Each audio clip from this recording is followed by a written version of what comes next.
Just walking around looking at the old race cars and the history of it, and having some place where you can go and actually see what dirt track racing has come from in the last 30, 40 years is kind of impressive to me. I mean, I've been walking around in here the last 20, 30 minutes just looking at old pictures and actually races that I was at as a kid. It's just kind of neat to see it all.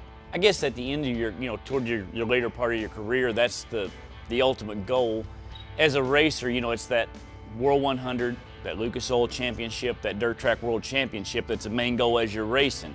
But I think when you get ready to slow down or call it off or quit racing, your ultimate goal is to wind up here, because that means you have done one of those things or some of those things. Yeah, and like I probably can speak for some of these older generation guys that, raced back in the 50s and 60s and 70s, and like my dad, they really didn't have nothing that they could look forward to, and now they, when they built this, them guys probably work harder.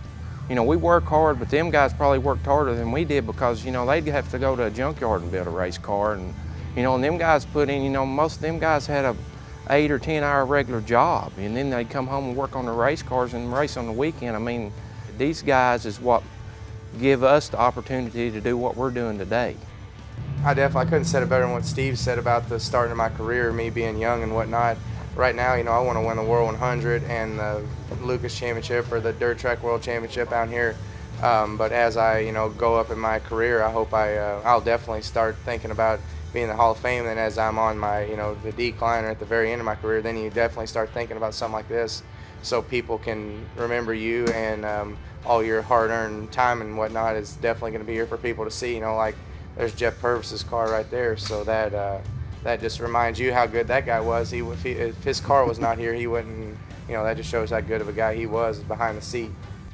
He was one of the first guys, in my opinion, that ever took the sport to the next level. He was the first guy to show up with 2 race cars at the World 100. The first guy to show up with a big truck and trailer like we start with now. He was kind of the guy that was the forerunner to the first guy that made it professional, I guess. Then you had the Jack Boggses and Billy's dad and Eddie's dad. Of course, Eddie's dad raced all through that period of time, and I was lucky enough. I come through kind of in the middle of the Jack Boggs, Jeff Purvis, Eddie Carrier Sr., Billy Moyer Sr. The first of those guys. I was lucky enough. Bob Pierce. I was lucky enough to come through and race with those guys, and then to get a race with their kids.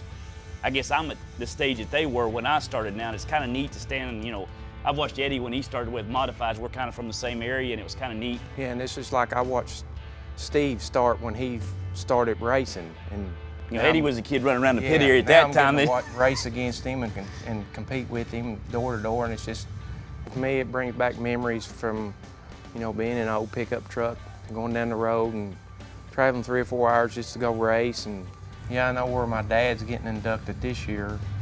It's been a big deal for our family, because we got people coming in the family that's probably not been into races in 10, 15 years, and they're coming up here for the ceremony Saturday, so it's kind of been a special deal for us. Yeah, I mean, my dad, it's been in my blood ever since I was born. I think I went to my first race in a wheel box when I was like 3 months old, so it's pretty much been here my whole life, and now I can walk around something like this and tell other people. It's real neat to see these cars and to kind of look up under them and see how our sport's evolved and how much more complex it's got, but more importantly, just to have respect for, have a place for all these guys that have put our sport on a map, a place for new fans to see just kind of where we came from, and if it wasn't for these guys, we probably wouldn't be here.